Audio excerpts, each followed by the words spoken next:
Советниците од ВМРО ДПМН при Советот на општина Струмица сметаат дека не треба да се предвиде површина за изградба на музеј на Струмичкиот плоштад, како што предвидуваат првичните измени на деталниот урбанистички план за централното градско подрачје.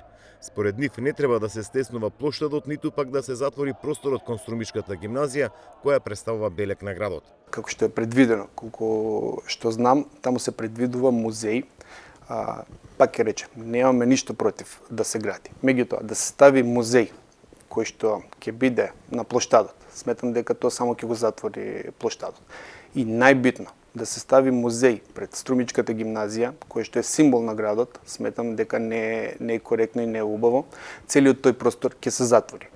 Опозицијските советници реагираат и на катноста на деловно-административниот објект до плоштадот во непосредна близина на поранешна Сокбанка.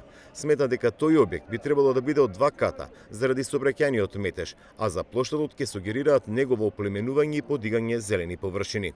Да се изгради објект, да биде на 1-2 ката или таму да се смести еден музеј кој што ќе биде за карневалот, кој што исто така символ за градот.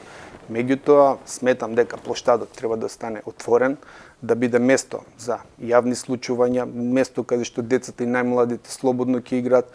Ние сме имавме таков амандман за поголемо оплеменување на тој простор со повеќе зеленила, меѓутоа сметам дека треба да биде отворен јавен простор за граѓаните слободно да дишат.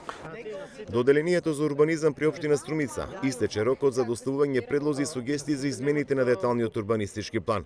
Поднесени се десетици анкетни листови со предлози, пошто комисијата ќе одлучи дали тие може да се прифатат и да се вметнат во новиот урбанистички план, пошто ќе има нова презентација на измените пред заинтересираните странки за деталниот урбанистички план за центарот на Струмица.